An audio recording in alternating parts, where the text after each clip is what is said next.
So, where is Janina? Oh, there you are. So, can you give me one number one? Yes.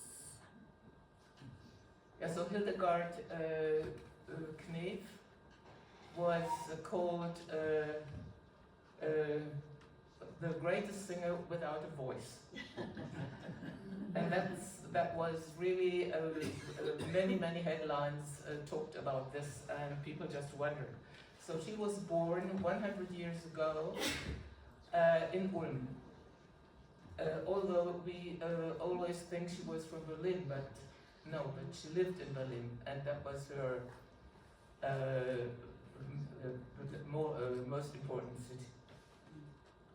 So in the magazine, which I had picked up at the cinema, you know, these little magazines, I saw that there was supposed to be a biopic which had the title Ich will alles, and now people who know the song can continue. Yeah, what is it? Ich will alles oder nichts. So that's one of her,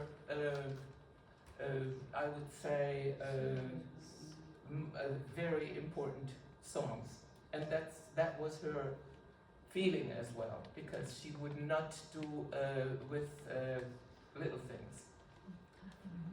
So number two, I heard her sing on the radio in the 60s, but as I had been away a lot, I had missed her ascendance as a singer and as a person often in the headlines, which did not treat her lightly. She was really a victim of the boulevard press. And it's just shocking when you see it in these YouTube videos and so on, the way Bild-Zeitung, for example, had treated her.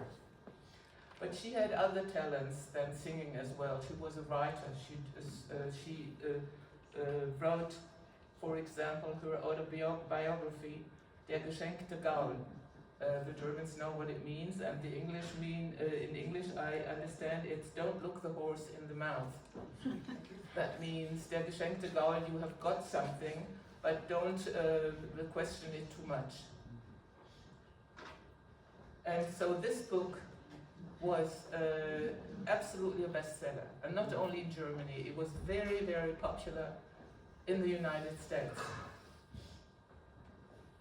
And it was not really about herself, it was more about her country, about Germany, and about the German society. And I discovered the similarities between her and Marlene.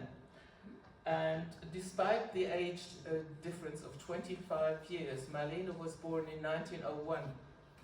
And so 25 years is quite a big gap.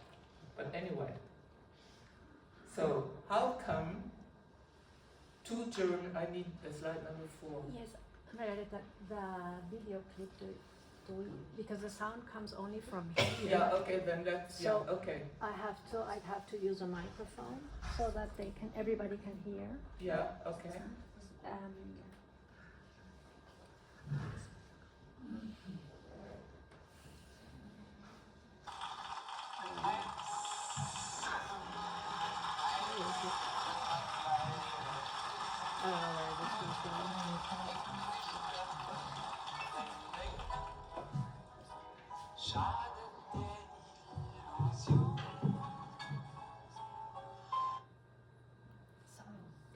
That's all.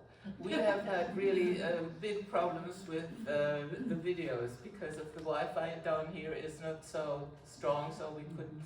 It was kind of very tricky. But anyway, so just go back to the last one.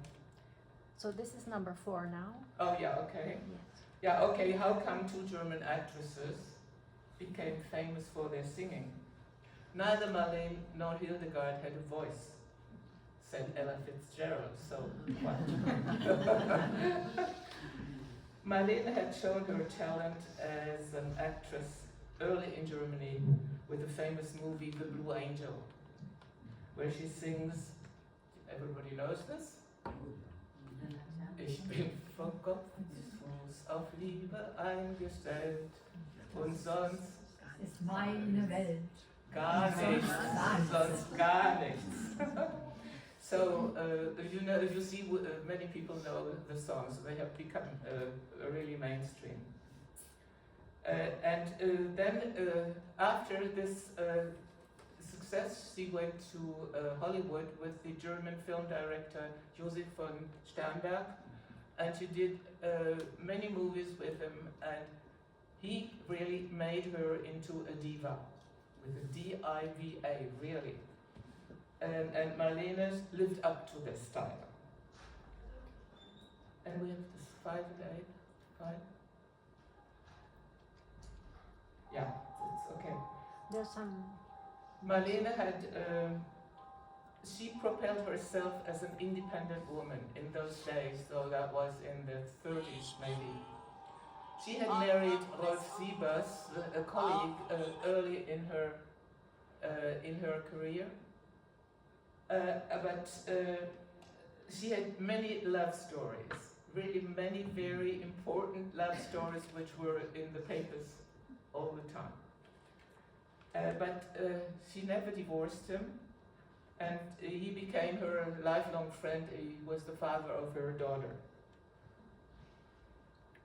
Number 9 we can get? 9. 6. Or what is, or this for, yeah, let's try this one. Yes. But yeah, Do you want me to play the one before with the music? no. Number 9. No, you have to go. We really have problems with this, sorry about No. that. This is the next one. So we had this one. Yeah, what is this one? This is music. Yeah, okay. It's not very loud.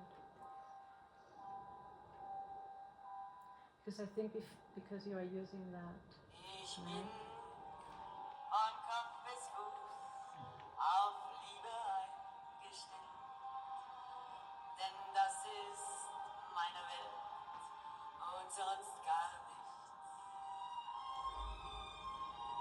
Das ist, was soll ich machen, meine Natur. Ich kann halt Liebe nur und sonst gar nichts. Just look at her eyes. That was her style as well, this kind of lascivious look, you know, in when she was singing. And we don't know what this is.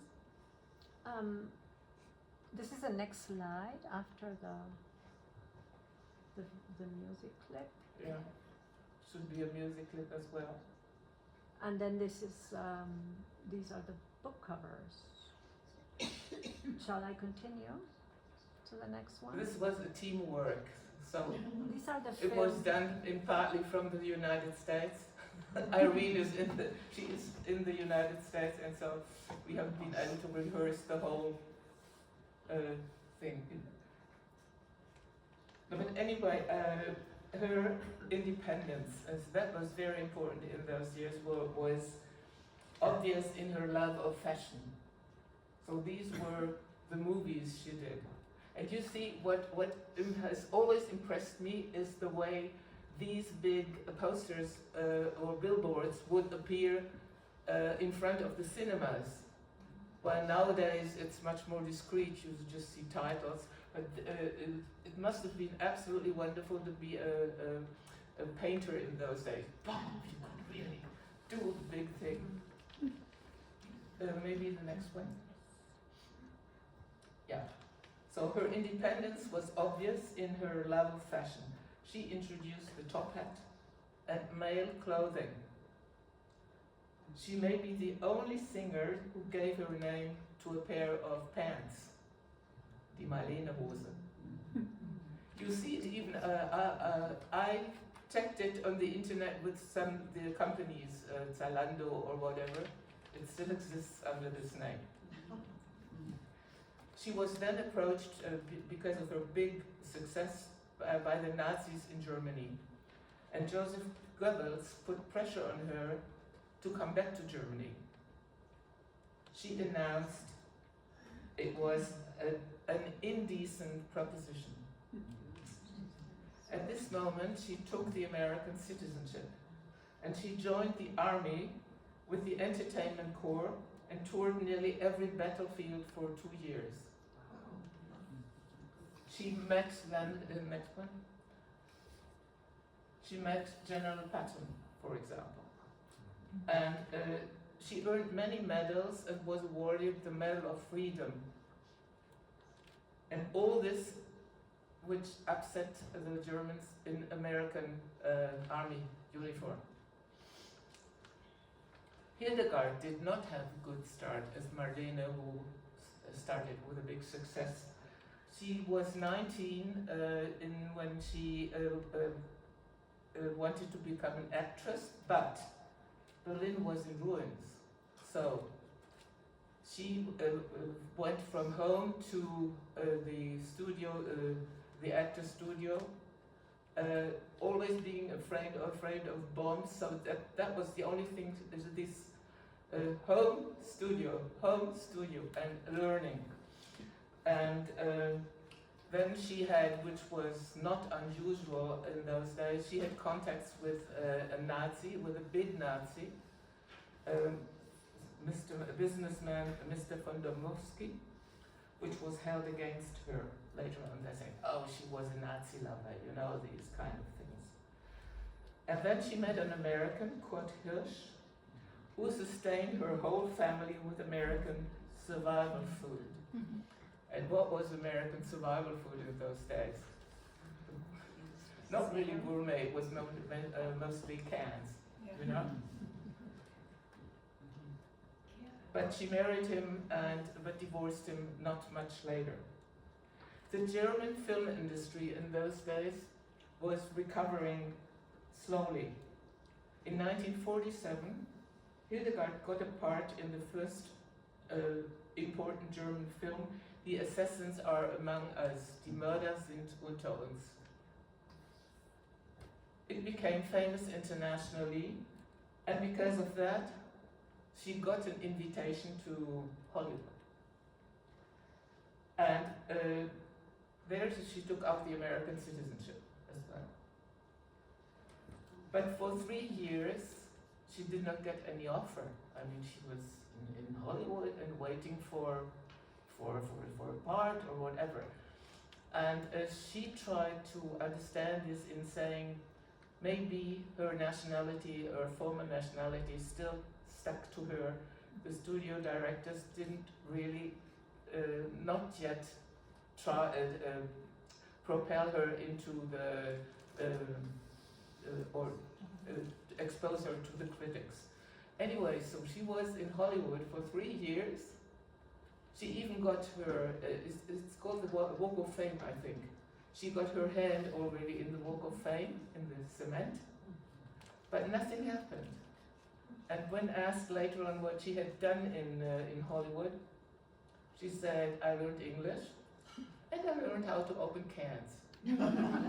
So we are back to the American gourmet scene. And then she went back to Germany, being fed up with sitting in Hollywood and doing nothing. Because that was now the biggest scandal of her whole career. And she got the role in the movie Die Sünderin, which in English, when you say a sinner, doesn't show a gender, you know.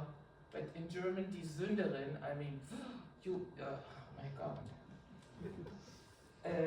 So she was seen naked for 6 seconds, and I've seen this. I mean, you can even, if you know that she's naked, I mean, you really need really imagination to see why this could be a scandal. Germany was absolutely in uproar. Finally, the scandal was directed against the subjects, not really against her being naked, but the subjects of the movie were prostitution, suicide, and assisted death. In those days, I think those are issues which are really today are would be on the front pages as well. And the church intervened, particularly the church. So the priests were standing on the pulpit and raving against this, and they got young people to go to the movies and throw Stinkbomben. Is it stinkbombs in English? You know, some device which then, when it explodes, releases a terrible, imagine, I mean, and they smashed the cinema doors, they smashed windows, and it must have been absolutely unusual in those days. But then she went back to New York, and for 2 years she slaved on Broadway with silk stockings by Cole Porter. That was a huge success, and she used the word slave because it was 7 days per week and sometimes 2 representations per day. So hardly any time to catch breath. And in New York she met Marlene again, because they had become friends on the West Coast, and Marlene congratulated her on her performance. And she became like a mother for her, because Hidegard, as we said, didn't have time to breathe. And she cooked even dinner for her. You know, Marlene, she was a diva, but at the same time she was just behaving like a normal person. So Hildegard, slide 11.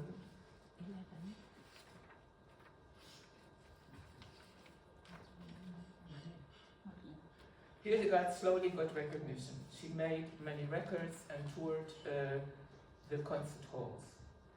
When Angela Merkel left office and was offered the Zapfenstreich, this is the German ceremonial parade for VIPs when they leave office. She could choose one song. It could have been a classical song or whatever. What did she choose? Für mich soll's rote Rosen regnen. That's still her most best-known song, I'd say. So Angela Merkel and the whole Zapfenstreich, the military, was listening to Für mich soll's rote Rosen regnen. And Hildegard, as you see here, Hildegard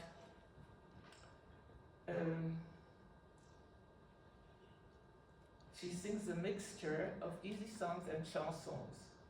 Her rhythms are swing, jazz, and rock. Her texts she wrote herself. The texts are ironic, sarcastic, and even painful and emotional. This is something which made her stick out as well, because she didn't hide anything. What she felt was expressed in her songs. And there is a musical which came out after her death, which is called The Devil and the Diva. And you have the devil, this person playing the devil, and another one, and he is asking her about her life, and always kind of trying to put her into a bad position. And I've never seen, I don't think it's around, but so Marlene's songs are less emotional, but rather witty, sexy, naughty, and always with this lascivious look, you know. And do you remember one of her naughty songs? Ich bin die fesche Lola, der Liebling der Saison. Ich hab ein Pianola, so aus in mein Salon. And so on. So that was really one of her sexy ones. Or Johnny, wenn du Geburtstag hast und mich dein Arm umfasst, die ganze Nacht Yeah. And then how do we remember Marlene, really? So you can ask yourself. As she considered herself as a singer without a voice, she created a sensational fashion for her stage appearance. We needed one before, I think, yeah. It was the swan coat, made of feathers. Just look at it. She moved with it like with a dancing partner because she always had it around her. And what I liked best was a tethered train. So when she then moved and she kicked this train back, you know, with this. So in order to disguise that she couldn't sing. Next one. And then at 52, she introduced the naked dress, which has and still is fascinating. It's absolutely, I mean, it was like an apparition when she arrived on stage, because it was kind of sheer, what you call it, sheer, and with lots of sequins and stones. And she and the French, one of the French fashion designers who helped with this dress, they even had tried electrical lights, even tried to put a cable, but that was apparently too dangerous. But I mean, it was just like an apparition. And so I just, and then Hidegard, she married the English film director David Cameron, the father of their daughter, and then the Boulevard Press again, because he was still married at the time. And then Hidegard, yeah, I mean, she catches people. I mean, whatever she wants, she catches it, and so it was another bad time for her with the Boulevard Press. So David Cameron, who was the father of her daughter, but they divorced after kind of 15 years, and it was interesting as well because he had offered her to be her agent, her manager, so he did everything in the background. But I mean, he was a film director as well, and so he kind of was frustrated. And then apparently he got a job in Vienna, and that was too much for her because, I mean, she was the diva, don't forget. She couldn't understand that her husband wanted to do something else. Apparently that was one of the reasons for their divorce. After their divorce, she married the much younger Paul von Schell. He took care of her with her constant health troubles and drug misuse, because after the birth of her daughter, her stomach, the lower part of her body was completely ruined in a way. She had 53 operations, and so she needed a lot of drugs, certainly. And so her daughter explained that when she could have stopped the drugs, she continued taking them. And then, yeah, she became dependent. So, but maybe the next one. This is some music.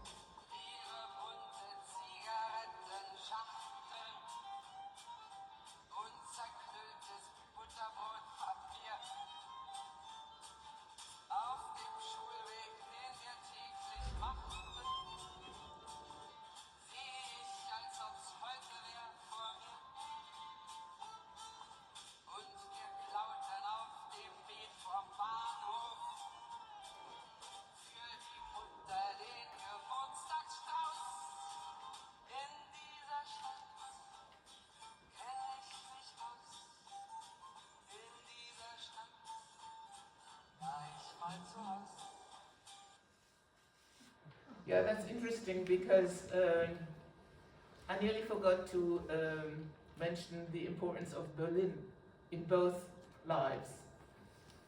For Marlene, Marlene was born in Berlin, and Hildegard, I mean, that was the center of her career, and so what she is singing, in dieser Stadt, in this town, I am at home, in dieser Stadt kenne ich mich aus, in dieser Stadt war ich mal zu Haus. I've been, I know my way around this town because I've been living in it before. So this is one of her memoirs of Berlin. But what about Marlene and Berlin? She has one song, Ich hab noch einen Koffer in Berlin. Und wenn ich sage, muss ich wieder hin. So this, that was when people said, because Marlene was treated as a traitor. So when Marlene sang this song, people would say, wow, why doesn't she take this suitcase and take it away and doesn't bother us anymore? Because the Germans were not very kind. It was Marlene, particularly with her army period, she was really hated, I'd say, and it had taken quite a while. I don't know how, when she came back to Germany for the first time. That was, I mean, but finally the Germans saw the importance of Marlene, and so she was recognized and not spit on again, because it was really terrible.